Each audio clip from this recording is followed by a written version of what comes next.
கூட்டணி கட்சிகளுக்கு ஒதுக்கிய சீட்டுகளுக்கு போக மீதி தொகுதிகளில் அந்தந்த மாவட்ட செயலாளர்கள் யாரை பரிந்துரை செய்கின்றார்களோ அவர்களுக்குத்தான் அண்ணன் எடப்பாடி அவர்கள் சீட்டு தந்தார். நேரடியாக எந்த ஒரு மாவட்டத்திலேயும் எந்த ஒரு தொகுதியிலேயும் அவர் தலையிட்டு சீட்டு வழங்கவில்லை. நான் திருவண்ணாமலை மாவட்டத்தினுடைய தெற்கு மாவட்டத்தினுடைய செயலாளர். என்னுடைய மாவட்டத்திலே 4 மாவட்ட செயலாளர்கள் இருக்கிறார்கள். கூட்டணி கட்சிக்கு போக மீதி இருக்கின்ற தொகுதிகளுக்கு அந்தந்த மாவட்ட செயலாளர்கள் சொன்ன பரிந்துரையின் அடிப்படையில் தான் அவர் சீட்டு வழங்கினார், தொகுதிகளை ஒதுக்கீடு செய்தார். வேட்பாளர்களை நாங்கள் பரிந்துரை செய்தவர்களைத்தான் அவர் அறிவித்தார் என்பதை ஆணித்தரமாக சொல்லுகிறேன். திருவண்ணாமலை தெற்கு மாவட்டத்திலே 2 தொகுதிகள் இருக்கிறது.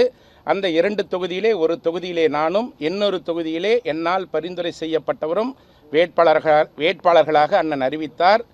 அண்ணன் எடப்பாடியாருடைய ஆதரவோடு அவருடைய சுற்றுப்பயணம் தேர்தல் பிரச்சாரம் மேற்கொண்டதின் பயனாக 2 தொகுதிகளையும் நாங்கள் வென்றெடுத்தோம். அதேபோல சேலம் மாவட்டத்தில் இருக்கின்ற 11 தொகுதிகளில் 7 தொகுதிகளை அனைத்து இந்திய அண்ணா திராவிட முன்னேற்ற கழகம் அங்கு வென்றெடுத்தது. இன்றைக்கு தேர்தலிலே பல்வேறு மாவட்டங்களிலே வெற்றி வாய்ப்பினை இழந்த இவர்கள் விழுப்புரம் மாவட்டத்தில் இருக்கின்ற 6 தொகுதிகளில் ஒரே ஒரு தொகுதியில்தான், அதுவும் திரு சி.வி. சண்முகம் அவர்கள் வெற்றி பெறுகிறார். அந்த மாவட்டத்திலே கழகம் தோல்வியுற்றதற்கு அவர்தான் காரணம். அதேபோல கோவை மாவட்டத்தில் இருக்கின்ற 10 சட்டமன்ற தொகுதிகளில் ஒரே ஒரு தொகுதியில் மட்டும்தான் திரு எஸ்.பி. வேலுமணி அவர்கள் வெற்றி பெறுகிறார். அவருடைய பொறுப்பிலே 21 சட்டமன்ற தொகுதிகள் வழங்கப்பட்டது. 21 சட்டமன்ற தொகுதிகளுக்கும் அவர்தான் வேட்பாளர்களை பரிந்துரை செய்தார். ஆனால் வெற்றி பெற்றது ஒரே தொகுதி. அதே போலதான் நம்முடைய சி. விஜயபாஸ்கர் அவர்கள் இருக்கின்ற புதுக்கோட்டை மாவட்டத்தில் இருக்கின்ற 6 சட்டமன்ற தொகுதிகளில் அவர் மட்டும் வெற்றி பெறுகிறார்.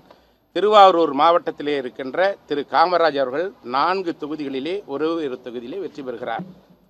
அதற்கு என்ன காரணம்? தொடர்ந்து இவர்கள்தான் அந்த சட்டமன்ற தொகுதிகளிலே வேட்பாளர்களாக களம் காணுகிறார்கள், வெற்றி பெறுகிறார்கள். ஆனால் அதே நேரத்திலே அந்தந்த மாவட்டங்களில் இருக்கின்ற மற்ற கழகத்துடைய வேட்பாளர்களை வெற்றி பெற வைக்க இவர்கள் எந்த விதமான முயற்சியும் எடுக்கவில்லை. இன்றைக்கு அனைத்து இந்திய அண்ணா திராவிட முன்னேற்ற கழகம் தமிழகத்திலே நடைபெற்ற சட்டமன்ற தேர்தலில் 2026இல் ஏறக்குறைய 47 தொகுதிகளில் அண்ணன் எடப்பாடியாருடைய கடுமையான தேர்தல் பிரச்சாரத்தின் காரணமாக வெற்றி பெற்றது.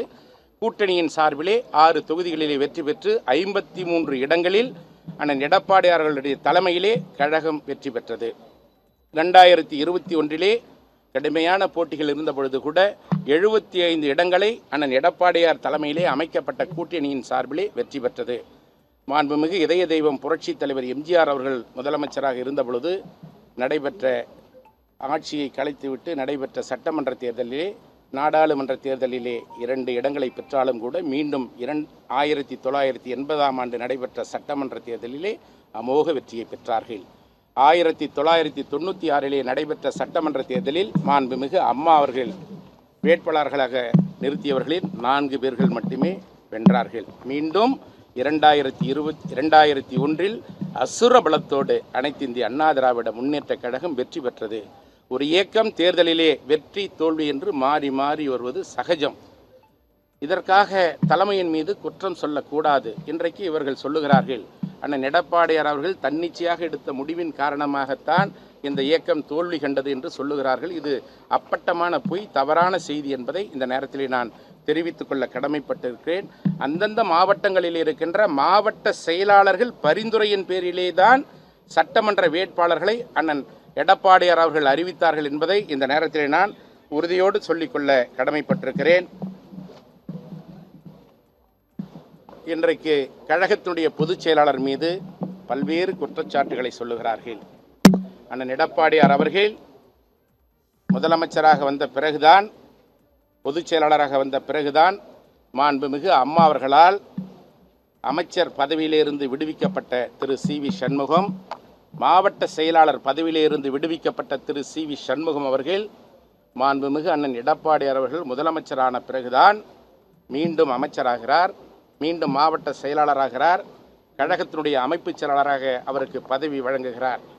2021 நடைபெற்ற சட்டமன்ற தேர்தலிலே வெற்றி வாய்ப்பினை திரு சண்முகம் அவர்கள் இழந்தபொழுது அண்ணன் எடப்பாடியாரிடத்திலே அவர்தான் எம்பி பதவி வேண்டும் என்று வற்புறுத்தி கேட்கிறார். அந்த நேரத்திலே அண்ணன் எடப்பாடியார் அவர்கள் பெருந்தன்மையோடு நாடாளுமன்ற மேலவை சீட்டை அவர் நீங்குகிறார்.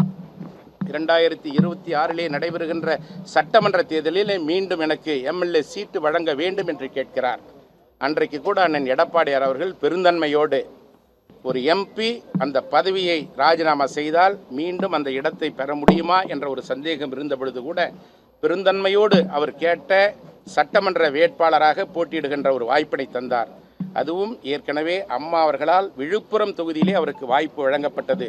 மீண்டும் பொதுச் செயலாளரிடத்திலே தொகுதி மாறி எனக்கு மயிலம் தொகுதியிலே வாய்ப்பு தாருங்கள் என்று கேட்கிறார். அதற்கும் அண்ணன் எடப்பாடியார் அவர்கள் வாய்ப்பு தருகிறார்கள். அண்ணன் எடப்பாடியார் அவர்கள் பொதுச் செயலாளராக இருந்த காரணத்தினால்தான் அவருக்கு அந்த வாய்ப்பு வழங்கப்படுகிறது. இன்றைக்கு சட்டமன்றத்திலே நடைபெற்ற திரு விஜய் அவருடைய அரசின் மீது நம்பிக்கை கோருகின்ற தீர்மானத்தின் மீது எதிர்த்து வாக்களிக்க வேண்டும் என்று கழகத்தினுடைய பொதுச் செயலாளர் அவர்கள் உத்தரவிடுகிறார். அந்த உத்தரவின் அடிப்படையில் சட்டமன்ற கட்சி அனைத்திந்திய அண்ணா திராவிட முன்னேற்ற கழகத்துடைய சட்டமன்ற கட்சி கொறடா என்ற முறையில் அனைத்து சட்டமன்ற உறுப்பினர்களுக்கும் 47 சட்டமன்ற உறுப்பினர்களுக்கும் பொதுச் செயலாளருடைய ஆணையின் அடிப்படையில் அவர்களுக்கு பதிவு தபால் மூலமாக, எஸ்எம்எஸ் மூலமாக, இமெயில் மூலமாக அவர்களுக்கு தகவல் தெரிவிக்கப்படுகிறது.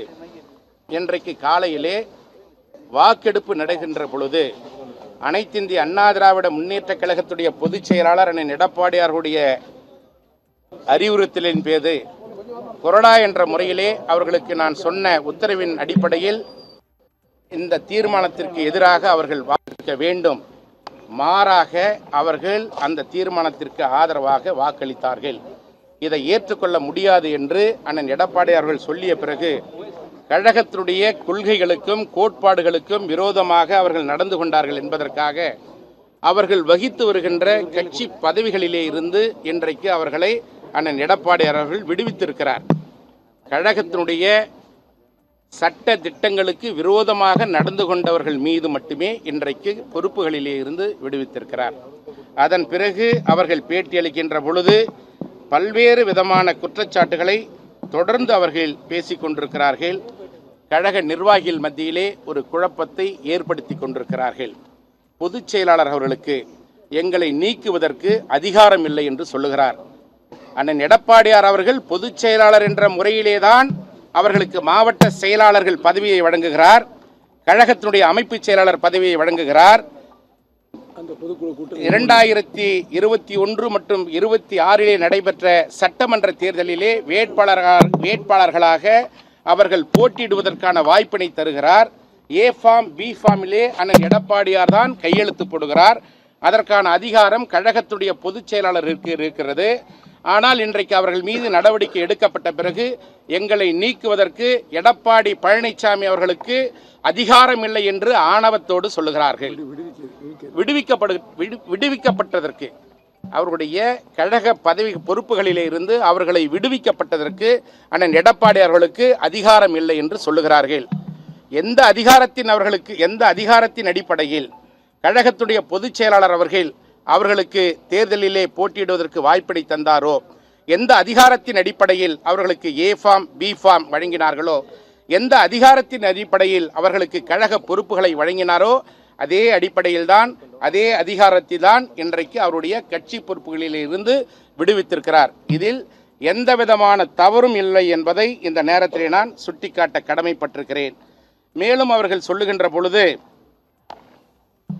சட்டமன்ற உறுப்பினர்கள் கூட்டம் நடைபெற்ற பொழுது மரியாதைக்குரிய கழகத்துடைய பொதுச் செயலாளர் அருமை அண்ணன் எடப்பாடியார் அவருடைய தலைமையில் கடந்த 9ஆம் தேதி அன்று காலை 11 மணி அளவில் நம்முடைய செவ்வந்தி இல்லத்தில் சட்டமன்ற உறுப்பினருடைய கூட்டம் நடைபெறுகிறது. அந்த கூட்டத்திலே 47 சட்டமன்ற உறுப்பினர்களும் ஒட்டுமொத்தமாக கையெழுத்திட்டு அனைத்திந்திய அண்ணா திராவிட முன்னேற்ற கழகத்தினுடைய சட்டமன்ற குழு தலைவராக அண்ணன் எடப்பாடி பழனிசாமி அவர்களை ஒருமனதாக தேர்ந்தெடுக்கப்பட்டதாக அறிவித்து அதன் அடிப்படையிலே 47 சட்டமன்ற உறுப்பினர்களும் அந்த கடிதத்திலே கையொப்பமிடுகிறார்கள். அந்த கடிதத்தின் அடிப்படையில் அவருக்கு வழங்கப்பட்ட அதிகாரத்தின் அடிப்படையில் சட்டமன்றத்தினுடைய சட்டமன்ற கட்சி அனைத்திந்திய அண்ணா திராவிட முன்னேற்ற கழகத்துடைய சட்டமன்ற கட்சிக்கு துணைத் தலைவர், கொறடா, துணை கொறடா, செயலாளர், துணை செயலாளர், பொருளாளர் ஆகிய பதவிகளுக்கு அண்ணன் எடப்பாடியார் அவர்கள் கடிதத்தின் மூலமாக அவர்களை தேர்வு செய்து மாண்புமிகு பேரவை தலைவர்களிடத்திலேயும் மரியாதைக்குரிய சட்டப்பேரவை முதன்மை செயலாளர்களிடத்திலேயும் கடிதம் வழங்கப்படுகிறது. அதன் அடிப்படையிலே அண்ணன் எடப்பாடியார் அவர்கள் வழங்கிய அறிவுரையின் அடிப்படையிலே சட்டமன்ற உறுப்பினர்கள் கூட்டத்தை கூட்டுவதற்கான அதிகாரம் கழகத்துடைய பொதுச் செயலாளர்களுக்கு மட்டுமே இருக்கிறது. மாறாக ஒரு சிலர் பதவி பெற வேண்டும் என்ற ஆசையின் காரணமாக, அமைச்சர் பதவி பெற வேண்டும் என்ற ஆசையின் காரணமாக இன்றைக்கு அவர்கள் தவிகோடு தமிழக வெற்றி கழகத்தோடு கூட்டணி வைக்க வேண்டும் என்று அண்ணன் எடப்பாடியார் அவர்களிடத்திலே கேட்டார்கள். ஒத்துக்கொள்ள முடியும்.